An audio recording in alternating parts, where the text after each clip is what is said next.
Bienvenidos a Langoy Extra, una píldora sobre el contenido que no logra llegar al programa semanal y que llega a ustedes 2 o 3 veces por semana o cuando lo merite.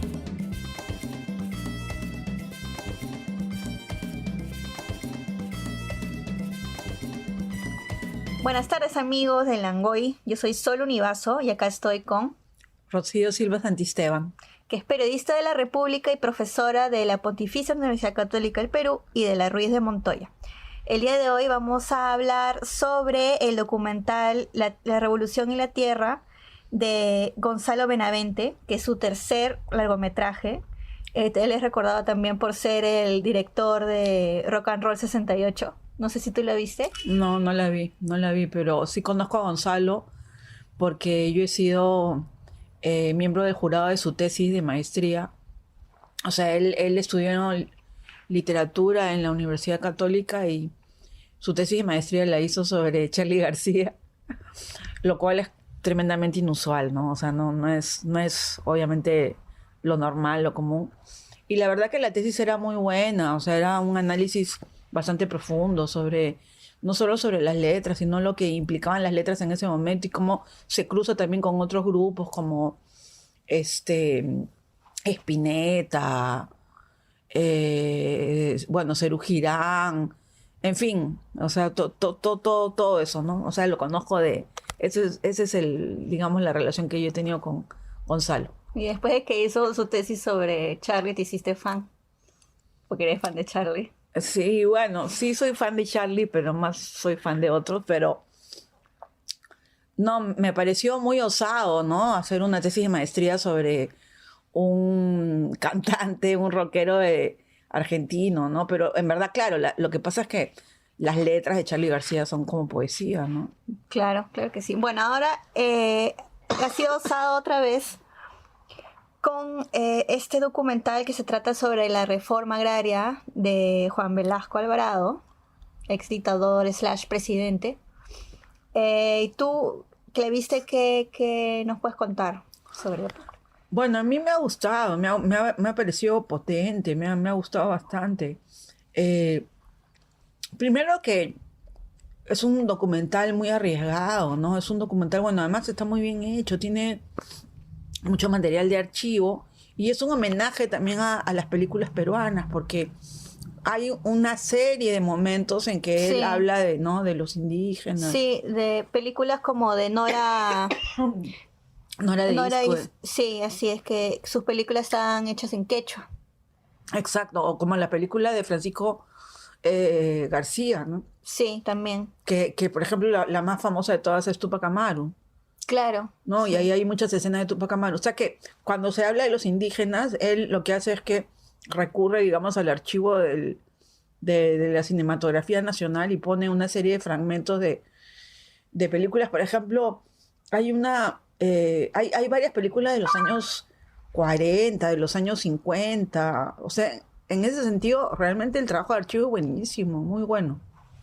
Sí, él ha conseguido películas que incluso, el que se menciona en la película, que muchas de esas películas que se producían en la época de Velasco después fueron destruidas por el siguiente... Ah, sí, o sea, eso fue terrible, eso no lo sabíamos, ¿no? Lo que pasa es que en la época de Velasco hubo una oficina que formaba parte del Estado peruano que se llamaba Sinamos, que era sistema... Sí, era sin amos en realidad, ¿no? Pero era algo así como sistema de movilización social. Y ellos tenían, o sea, era como la parte de propaganda, o sea, como la propaganda del régimen, ¿no? Y de Sinamos formaban parte muchos intelectuales, ¿no? Por ejemplo, el famoso pintor Jesús Ruiz Durán, que tiene toda una serie de pinturas pop Claro. Sí. de la época, ¿no? O sea, por ejemplo, tiene una famosa que es una campesina que dice, el patrón no comerá más. Eso es una frase de Velasco, ¿no? La famosa frase de Velasco, que es la famosa frase de Velasco que es desde ahora, campesino, el patrón no comerá más de tu pobreza. Sí, esa frase es una frase histórica, es una frase que yo la escuché de niña y se me quedó para siempre, ¿no? O sea, Y entonces, eso creo que es uno de los grandes aportes del documental. Está muy bien pensado. Y además otra cosa es que le hace entrevista a muchos historiadores, incluso a gente como Eduardo Adriancén, ¿no? Que es un dramaturgo y autor de varias telenovelas peruanas y de varias sagas y miniseries. Y él, por ejemplo, es bien interesante todo lo que dice Eduardo, ¿no? Sobre lo que fue el proceso de la reforma agraria, pero también el proceso del gobierno de Velasco, ¿no? De hecho, Eduardo Adriancén es de mi generación, hemos sido amigos cuando éramos jóvenes, y nosotros somos como el producto de ese gobierno, ¿no? Porque cuando yo ingresé al colegio, ingresé en el año 68, justo cuando se dio el golpe, y posteriormente se da la reforma educativa, y yo soy, de hecho, hechura de la reforma educativa. Para comenzar, la reforma educativa lo que hizo fue establecer que en los colegios privados, en cada uno de los salones debería de haber una beca para los niños que no pudieran pagar, ¿no? Y yo fui la becada de mi salón durante prácticamente toda mi primaria y toda mi secundaria. Después, por otro lado, otra cosa que fue muy impactante en ese momento es que nosotras, por ejemplo, en mi colegio, un colegio privado, de monjas, de la burguesía limeña, ¿no? En ese colegio pues se tenía un uniforme, etcétera, y de pronto todos teníamos un uniforme único. Que es un uniforme gris. Sí, exactamente, el uniforme gris, que es horrible, pero bueno, pero lo interesante no era que fuera horrible, era más cómodo para mí, porque el uniforme que yo usaba de niña lo odiaba porque era incomodísimo. No, todos los uniformes de colegio católico son súper incómodos. Es que usábamos corbata, era una cosa horrible. Y de pronto, claro, nos liberamos, ¿no? O sea, bueno. Claro, pero es una forma de uniformizar. Exacto, homogenizar, ¿no? A todos. ¿No? Sí. Y ya todos éramos iguales, ¿no? O sea, no habían pues los uniformes bonitos y los uniformes de los colegios nacionales, ¿no? Eso. Después otra cosa que fue muy importante es que se quiso plantear, la enseñanza del quechua. En los colegios se comenzó a enseñar el quechua, y si no se enseñaba el quechua, por lo menos se enseñaba la importancia del quechua. O sea, en mi colegio no habían profesores de quechua, pero se nos enseñó por qué era importante el quechua, el aymara, las lenguas indígenas.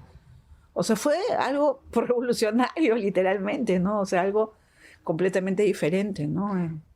Una de las cosas que nos muestra, o sea, este cambio vino también con el cambio de que es el agrario, como la reforma agraria, pero que en realidad se debería de llamar una reforma. En el documental lo mencionan, que debería de llamarse una reforma más bien... ¿De la tierra? No, sino de una reforma económica, porque era ellos mencionan que era más como una reforma económica porque lo que hace son cambios económicos, no solamente en lo agrario, en la agricultura, el tema de los pongos y el patronaje, sino también cambios, por ejemplo, dentro de las ciudades. Claro. ¿No? Un cambio de clase, por así decirlo. Claro, es que mira, antes de la reforma agraria, las grandes cantidades de indígenas quechohablantes o de otras lenguas eran llamados indios, ¿no? Con mucho desprecio. Sí, sobre claro. todo por los mestizos incluso, ¿no? Claro. O sea, incluso hay una película que él menciona que se pone en el documental que se llama Cholo. ¿Te acuerdas sí. que es un futbolista? Sí. Ah, del Cholo Sotil. Ajá. Claro.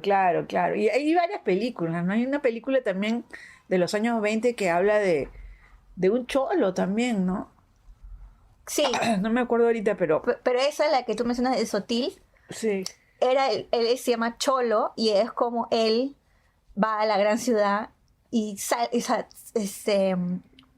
asciende, ¿no? Por así decirlo. Hay una movilización social, ¿no? Claro, o sea, lo que sucede es que antes de la reforma agraria, la mayor cantidad de la población peruana no está en las ciudades, sino en el ámbito de lo rural, en el mundo rural, en el mundo agrícola, no fuera de las ciudades. Y una de las cosas que se decía era que ya no había más tierra. O sea, lo cual era falso, pero igual, ¿no? O sea, se decía eso, ¿no? Y claro, la película muestra también todo lo que fue antes de la reforma agraria y cómo estos señores, por ejemplo, los Graña, eran dueños de miles de hectáreas, ¿no? De la famosa hacienda ¿Cuándo?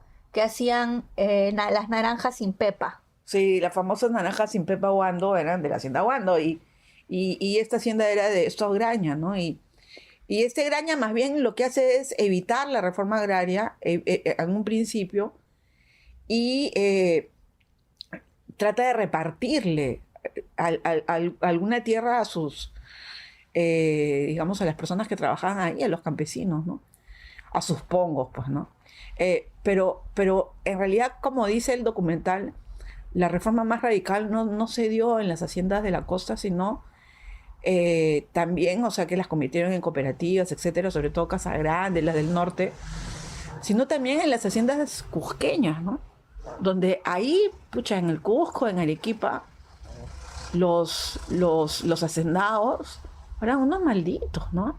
Ah, sí. O sea, Sí, hay varias entrevistas a gente que trabajaba en haciendas y contaban historias terribles, como una de que tenían que hacer venias cuando pasaba el patrón, o algunos tenían que arrodillarse cuando pasaba el patrón. También hay una historia de que una de las trabajadoras no quería agacharse y el patrón la mandó a cortar la mano. sí, terrible. Y en un momento una socióloga que es Marisa Remy dice algo así como, si el patrón salía en su caballo y tú no bajabas la mirada, te podía caer un fuetazo en la cara, ¿no? Claro.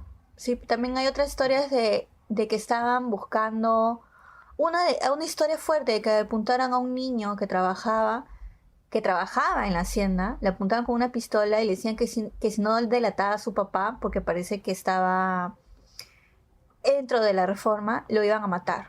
Y lo mataron. Sí, esa parte no me acuerdo, pero sí, bueno, o sea, eran historias tremendas, ¿no? O sea, los indígenas tenían que saludar a los patrones besándoles la mano, ¿no? Tenían que arrodillarse, agacharse, hacerles veñas. Y bueno, por supuesto que había muchos pues que les reventaba eso, ¿no? Claro. O sea, que no se querían, digamos, asumir a ellos mismos como sumisos, ¿no? Y muchos de ellos son los que finalmente comenzaron con las famosas tomas de tierra en la zona del Cusco, ¿no? En la zona de Quillabamba. Y ahí actuó de una manera muy, muy importante Hugo Blanco, ¿no? Que claro, forma sí. parte también de la película, ¿no? Sí, es uno de los que entrevistas, uno de los dirigentes que entrevista. Sí. También hay otra parte, bueno, para que sepan más o menos qué era la reforma agraria, no era solamente repartir las haciendas, repartir los lotes, las hectáreas a los trabajadores, sino era también, ¿cómo se dice? Era... Darles tecnología también. O sea, sí. Bueno, o sea, un tema fundamental es que lo que hicieron no es que se repartió, digamos, creando pequeños minifundios. O sea, en algunos sectores sí, pero en otros sectores no. Sino que se convirtieron, se crearon las comunidades campesinas, ¿no? No todas, porque ya las comunidades existían de antes. Pero en muchas haciendas que la tierra, o sea, se quitó la tierra, se fueron los patrones, entonces esas grandes haciendas se convirtieron en cooperativas, ¿no? O sea, que funcionaban con una propiedad comunal, no había una propiedad individual, sino había una propiedad comunal. Y bueno, y también ¿por qué? O sea, digamos, ¿cuál era la facilidad de trabajar en cooperativas? Porque era mucho más fácil los préstamos, los equipos, dar los equipos. Y otra cosa que también fue bastante interesante de lo que fue la reforma agraria es que O sea, hay varios elementos, ¿no? En primer lugar, no se trata solo de un reparto de tierras, como tú dijiste, se trata, en verdad, de un tema económico profundo, que era darles, o sea, lo que había dicho José Carlos Mariátegui en 1928, ¿no? O sea, el gran problema del indígena, el gran problema del indio es la tierra. O sea, si no tienen la tierra, si no son dueños de su propia tierra, entonces no van a poder solucionar su problema. Y eso fue lo que hizo Velasco. Uno, ¿no? En segundo lugar, se creó también otras posibilidades económicas, múltiples, ¿no? Que no estaban solo en la mano de unos cuantos. Entonces se amplió, digamos, lo que era la redistribución, ¿no? de las ganancias. Y en tercer lugar, y a mí me parece que eso fue lo más importante, porque el tema económico al final no resultó tan bien, el tema tecnológico tampoco, pero algo que ha sido fundamental ha sido lo simbólico. O sea, a nivel simbólico, el indígena ya nunca más pues regresó a hacer lo anterior. O sea, nunca más el indígena, en primer lugar, hubo un cambio de nomenclatura, ¿no? Ya no se hablaba de indios, sino de campesinos. Se pasó a hablar de una categoría étnica, una categoría de clase, ¿no? Y eso, bueno, eso por un lado, pero lo que sí se dio y que fue muy importante fue la dignidad de las personas, ¿no? Ah, sí, por supuesto. También otra cosa que hizo Velasco fue tomó esta empresa del norte, que no me acuerdo cómo se llama, que era una empresa petrolera, y que la volvió Petroperú. Sí, exacto. O sea, era el International Petroleum Company, que tenía la famosa refinería de Talara, y lo que hicieron fue que tomaron la refinería, la expropiaron, la nacionalizaron, la convirtieron hasta hoy en día. Petroperú es una empresa del Estado. Y ese día lo llamaron el Día de la Dignidad Nacional. ¿No? Entonces, o sea, por eso, como yo digo, la gente de mi generación, yo soy de la misma generación del presidente Martín Vizcarra. Y todos nosotros, toda la gente de mi generación, hemos percibido de una manera muy cercana todo esto, ¿no? Porque fueron cambios muy profundos y fueron cambios que digamos, a las personas que no tenían acceso al poder le permitieron pensar, digamos, y soñar en que más adelante podrían ser presidentes de la República, como el propio Martín Vizcarra, ¿no? Claro. ¿Y en tu casa se hablaba del tema? ¿Qué te recuerdas que se hablaba? No, en mi casa sí, totalmente, porque mis abuelos eran full, recontra, hiper velasquistas. Y eran hiper velasquistas porque Velasco era de Piura, era piurano. Y mi abuelo había sido su profesor en el colegio San Miguel de Piura.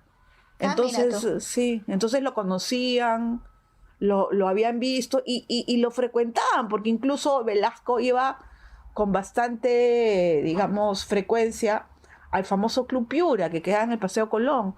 Y mis abuelos iban mucho al Club Piura, ¿no? Y mis abuelos eran campeones de marinera.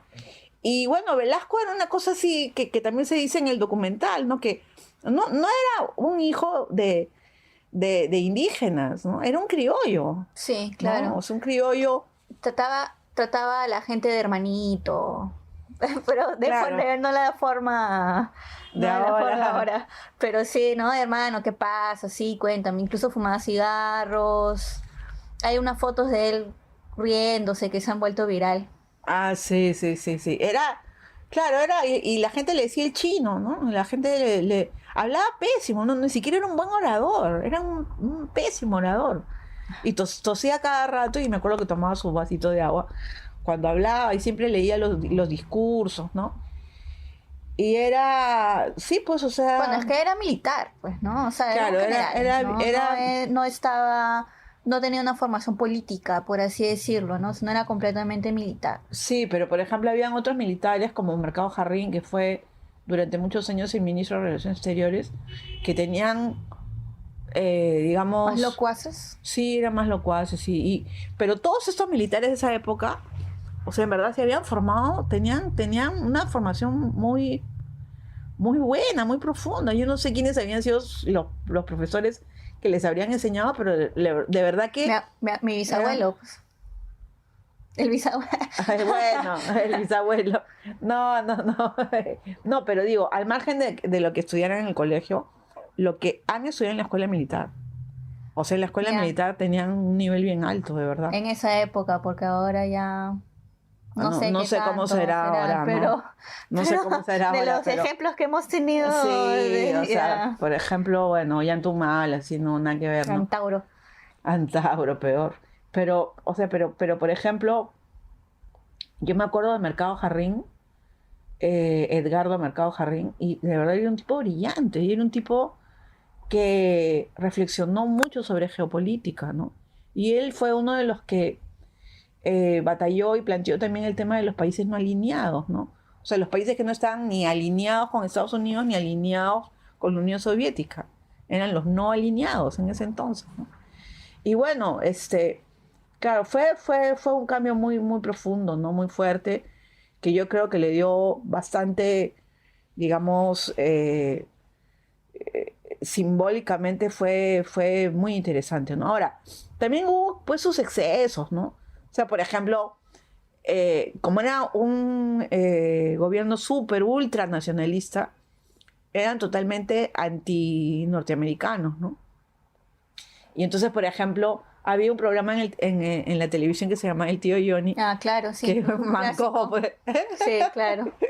O sea, pero de más rápido que inmediatamente lo sacaron. Después, me acuerdo que no querían que haya Papá Noel. Ah, claro, y que querían que fuera el tío, No, el niño Manuelito. el niño Manuelito, sí. Después, Pero le pusieron, en el documental mencionan que le ponen otro nombre a Papá Noel. Niño es? Manuel.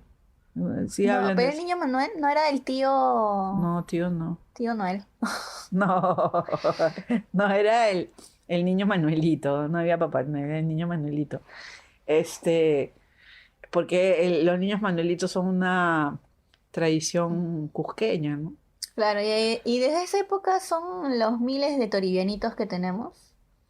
Y los O sea, porque toribianitos son de hay, esa época, sí. sí, es la época en que nacen los toribianitos. Sí, no, o sea, los oribianitos nacen después, pero con otro nombre. Yo me acuerdo que cuando era chica, en mi casa había un disco que se llamaba Rondas Infantiles y eran como los toribianitos previos. Claro, y había un montón de otras cosas así súper nacionalistas, ¿no? Claro, sí, imagino. Bueno, regresemos un poquito al documental. Ya. ¿Qué te pareció? Ellos cuando los historiadores, antropólogos hablan, él tiene una forma bien interesante de grabar. ¿Lo has visto el fondo? Usa yo no he visto otra forma de entrevistar a gente, a personas de esa forma. Sí, Que es sí. como que un fondo, bueno, a Tony Zapata, que lo entrevista en un puente y pone una silla en medio del puente y ves a la gente pasando atrás, Sí. que era medio desolado el puente, pero sí. Aparte que no es muy práctico porque es todo el audio que puede filtrarse. Pero también a los dirigentes los entrevista como en casas abandonadas, un poco, En las casas haciendas, pues, ¿no? Sí. abandonadas.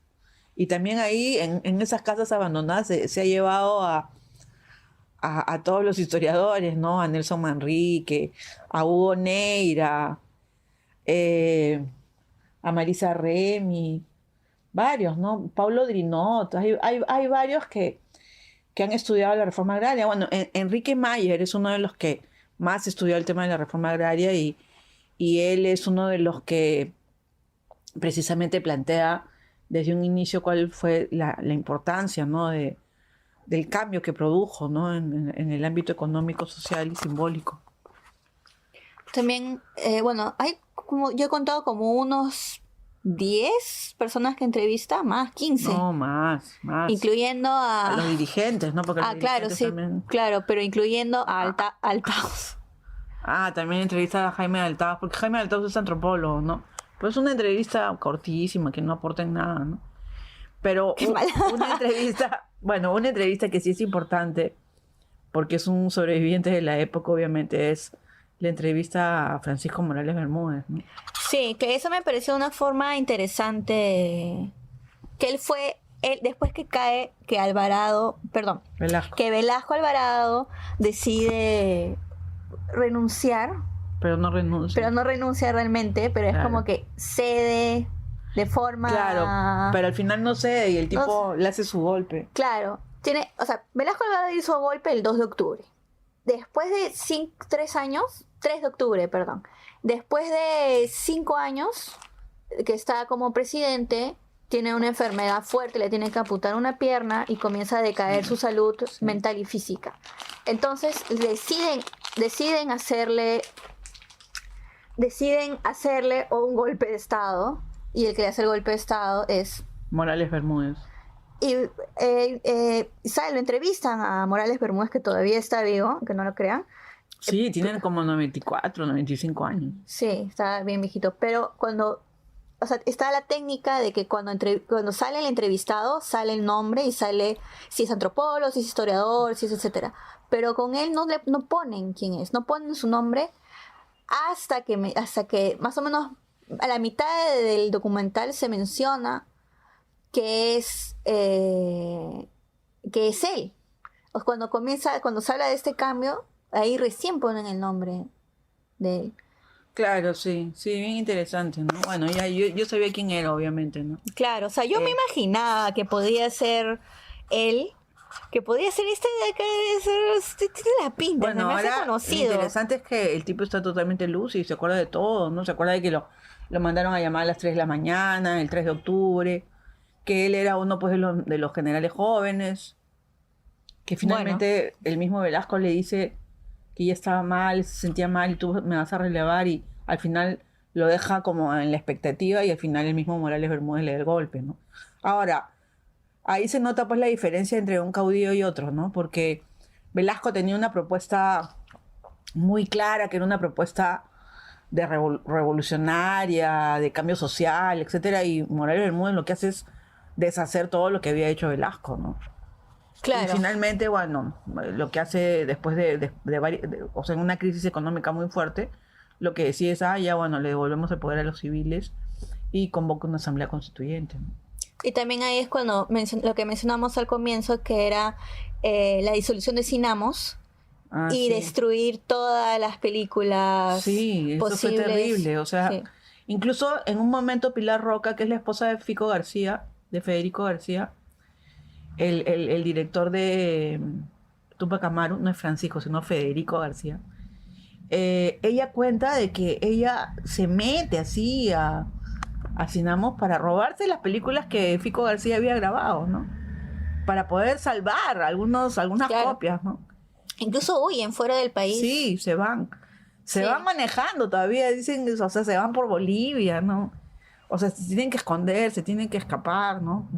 Y esos copias que tienen, o era el original, consiguieron copias. Sí. Son las que ha conseguido el director Gonzalo para poder pasar en el documental. Sí, varias copias que se salvaron con las justas, ¿no? Ujú, películas que no hubiéramos podido ver. Sí, ¿No? Y que sí, verdaderamente, sí. O sea, por ejemplo, otra cosa también que fue terrible, ¿no? Era que en un momento se dice en el documental que Velasco comenta que cómo era posible que tanta gente que lo había apoyado y que después cuando le dieron el golpe nadie lo defendió, ¿no?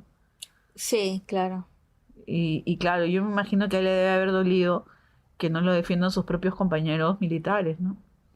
Que los militares se quedaron Bueno, con Morales Bermúdez. ellos, o sea, en el documental mencionan que los militares no estaban a favor de la reforma agraria, que le parecía que era demasiado radical y que en ese sentido era el único que estaba dispuesto a hacer ese paso. Que dicho sea de paso, es una de las reformas más fuertes que ha habido en Sudamérica, en América Latina, ¿no? Sí. Sí. Claro, bueno, lo que pasa es que, por ejemplo, o sea, esto que pasó con Velasco, que pasó desde esta perspectiva jerárquica de caudillo, que dio un golpe, que comenzó a gobernar a punta de decretos, leyes, etcétera. Esto, bueno, pasó a comienzos del siglo XX en México con la Revolución Mexicana, ¿no? Pues la Revolución Mexicana es completamente diferente, pues porque la Revolución Mexicana fue, pues, como digamos, liderada por Pancho Villa y por Emiliano Zapata, que eran dos verdaderamente personas del pueblo, ¿no? Y no había ejército, eran simplemente las gentes que se juntaban, ¿no? Y por eso es que en México el nacionalismo se da desde un inicio del siglo XX, es un nacionalismo muy profundo, ¿no? México es un país tremendamente nacionalista, ¿no? Y otra cosa bien importante que yo creo que Velasco tomó bastante de México y de la Revolución Mexicana, más que de Cuba, ¿no? O sea, yo pienso que más de México. ¿Por qué? Porque México tenían una propuesta también de que se tenía que contar una historia, se tenía que establecer un relato de lo que había sucedido. Y por eso es que en México le meten mucho dinero al cine. Claro. ¿No? Sí. En los años 30, 40. Y bueno, y se jalan pues a todos los grandes cineastas que habían sido expulsados por Franco de España. La época dorada del cine mexicano. Exacto, como Luis Buñuel, por ejemplo, Claro. ¿no? Entonces, eso significó realmente que se construyó un relato, o sea, un imaginario importante, ¿no? Y eso, bueno, eso también quería hacer Velasco aquí, ¿no? Lamentablemente, lo que le pasó fue que, digamos, como era esta propuesta, era un proyecto también tan caudillista, bueno, una vez que se enfermó y le dio el embole, le tuvieron que amputar la pierna, pues ahí se vino abajo el hombre, ¿no? Entonces, y después se murió, ¿no? O sea, fue algo verdaderamente increíble, ¿no? También ahora que lo veo en perspectiva, ¿no? También una de las diferencias creo que es que incluso nosotros los peruanos sabemos quién es Pancho Villa y sabemos quién es Emiliano Zapata, pero no sabemos realmente quién es Velasco. Sí, en efecto. Lo que pasa es que la clase política peruana, digamos, ha estado muy marcada por el neoliberalismo y ha habido un discurso muy, muy estigmatizador y segregador sobre todo lo que significaba velasquismo, izquierda, revolución, reforma agraria y todo lo demás, ¿no? O sea, no sé, pues, tú si hablabas de Velasco es porque eras un bruto, autoritario, ¿no? Porque, claro, Velasco fue un gobierno dictatorial, ¿no? Pero se ha satanizado bastante a Velasco, ¿no? Ah, y bueno, claro, recontra. Incluso, o sea, yo recuerdo que en el colegio realmente o sea, de papotazo he aprendido quién es él, porque en el colegio te enseñan, este es el presidente, estuvo de aquí, de este año a este año, hizo estas 3 cosas importantes. Siguiente presidente, de este año a este año, estas 3 cosas importantes. Entonces con Velasco es igual.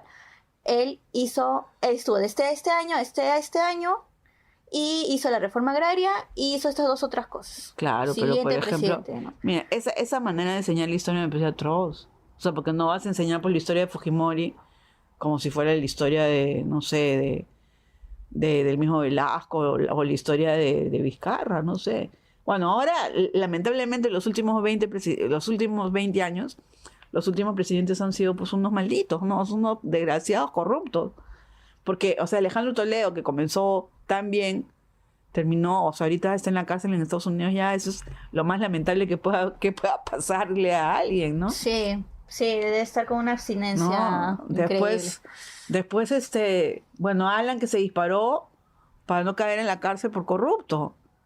Después, PPK que está en prisión domiciliaria. Ollanta que estuvo en la cárcel. Y Ollanta que está con un proceso por lo de Odebrecht y que estuvo en la cárcel y probablemente lo sentencien y regrese a la cárcel. Fujimori que estuvo en la cárcel. Fujimori que está en la cárcel en estos momentos, ¿no? Sí. Entonces, pucha, o sea, si miras para atrás es como, wow, ¿cómo vamos a enseñarle la historia del Perú? Cuando enseñemos, o sea, vamos a decir, sí, Fujimori hizo esta reforma, no, o sea, hay que decir, era un ladrón, Claro. era un sátrapa, era un desgraciado, ¿no? Sí, pues esta es una de las razones por las cuales creo que el documental es importante de ver, que justamente te enseñan todas estas cositas que uno no las aprende, o sea, no las aprendes en el colegio y las aprendes en la universidad si es que estudias historia, antropología y realmente te interesa, Si tienes ¿no? un buen profesor de historia en estudios generales. Claro, por supuesto, pero ver este tipo de documentales con esta ayuda también visual, que es muy importante porque te pone en contexto qué es lo que está pasando. Sí, ¿no? es súper importante, sí. Buenísimo. Sí, pero para mí lo que falla el documental en enseñar es el tema de los bonos. Ah, sí. Porque una de las cosas que se hizo cuando se les da las haciendas y las hectáreas y la tierra a los que trabajaban en ella, había otra forma que era vendérselas. No solamente expropiar, sino vendérselas. O sea, lo que ¿no? pasa es Con que, bueno, bonos. sí, lo que pasa es que el Estado expropia y para que los dueños pues no se queden, no se quejen, les da unos bonos, ¿no? Y esos bonos en algunas haciendas sí fueron devueltos, ¿no? Por ejemplo, en la misma hacienda Guando, ¿no? Se pagaron a 10 años, ¿no? Pero, Creo como millones de soles. claro, pero hubo también otros que no se pagaron, ¿no? Entonces los bonos en una época no valían nada después de la inflación de la época de Alan García, que fue tremenda. Entonces en esa época un vivo se vino y comenzó a comprar todos los bonos que tenían las personas y que decían, no, estos bonos no van a servir para nada. Y vino y dijo, ya, pero yo le compro pues por tanto, y tenía un montón de bonos de la deuda. Y lo que hicieron fue que comenzaron a presionar por aquí, por allá, para que el Estado peruano reconozca la deuda en esos bonos y les dé un valor real, no un valor de la época, sino un valor real, o sea, al día de hoy. Claro. Y eso es lo que está reclamando Pedro Lachea, y son como 40.000 millones de soles, ¿no? O sea, el desgraciado expresidente del Congreso. Es uno de los hacendados de la época de Velasco, que fue expropiado, pero en verdad él también compró bonos, entonces él está en este holding de bonos y maneja todo esto, y por eso está tan interesado en poner a su primo en el Tribunal Constitucional, porque el Tribunal Constitucional tiene en estos momentos el caso de los bonos de la deuda.